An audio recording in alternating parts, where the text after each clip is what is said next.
आज आपण 32,000 मेगावॅटची मागणी पूर्ण केली आहे.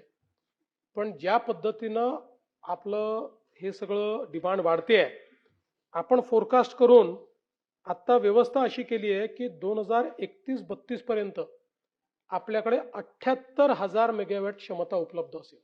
78,000 मेगावॅट. पण ही क्षमता असली तरी त्याचं वहन करून नेणं हे अधिक महत्त्वाचं आहे. कारण आज जसं आपण पाहतो की वेगवेगळ्या राज्यांनी, जसं गुजरातने खूप मोठा सोलर पार्क तयार केला, राजस्थानने केला, कारण त्यांच्याकडे रेगिस्तान आहे.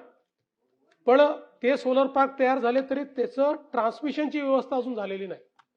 आणि म्हणून महाराष्ट्र हे पहिलं राज्य आहे की ज्यांनी सर्वात पहिल्यांदा रिसोर्स ॲडिक्वसी प्लॅन तयार केला. आणि जशी आपली वीज निर्मिती होईल तसे ट्रान्समिशनचे कॉरिडॉर्स देखील आपल्याला या ठिकाणी करावे लागतील.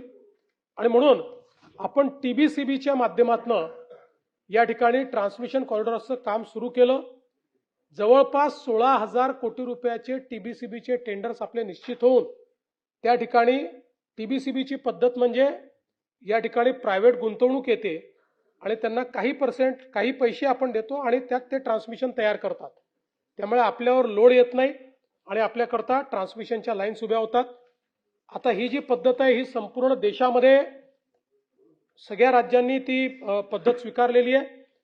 आणि याच्यामध्ये 8 प्रमुख ट्रान्समिशन लाईन्सचं काम आपण सुरू केलेलं आहे. यासोबत जवळपास पुढच्या 3 वर्षामध्ये TBCBच्या माध्यमातून 60,000 कोटी रुपयाची गुंतवणूक ही ट्रान्समिशनमध्ये आपण करतो आहोत. मला सांगताना आनंद वाटतो की वर्षानुवर्ष आपण जे म्हणायचो मुंबई आयलँडिंग करा, याचा अर्थ काय तर मुंबईचं काही झालं तरी मुंबईची वीज जाऊ नये या दृष्टीने मुंबईला चारीकडनं वीज येऊ शकली पाहिजे असे ट्रान्समिशन कॉरिडॉर तयार करा, असं वर्षानुवर्ष आपण चर्चा करत होतो. मला सांगताना आनंद वाटतो की ते कॉरिडॉर आपण पूर्ण केले. आता मुंबईमध्ये अतिरिक्त 3,000 मेगावॅट वीज ही आपण आणू शकतो. त्यामुळे मुंबईचा कुठलाही वीज पुरवठा जर बंद पडला तर दुसरीकडनं वीज आणण्याच्या संदर्भातली व्यवस्था ही मुंबईची झाली आहे. असे सगळे ट्रान्समिशन कॉरिडॉर्स हे आपण तयार करतो आहोत. मोठ्या प्रमाणात ते केलेले आहेत. यासोबत आपण जो दुसरा मुद्दा मांडला तो अतिशय महत्त्वाचा आहे. खरं म्हणजे PM सूर्यघर योजनेमध्ये देखील त्याच्यावर कुठलीही निर्बंध नाही. कितीही म्हणजे रूफटॉप सोलरमध्ये ज्याला जी क्षमता पाहिजे तो ती क्षमता करू शकतो. आणि आता रूफटॉप सोलर PM सूर्यघरमध्ये मागच्या महिन्यापर्यंत गुजरात 1 नंबरवर होता, आता महाराष्ट्र 1 नंबरवर गेलाय. आता सर्वात जास्त त्याच्यातलीही वीज निर्मिती आपण केलेली आहे.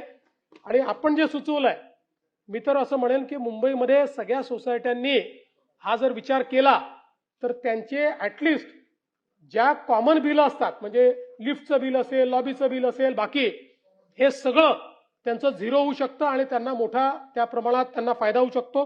तर त्या दृष्टीने त्याला जे काही प्रोत्साहन द्यायचं आहे ते आपण देऊ.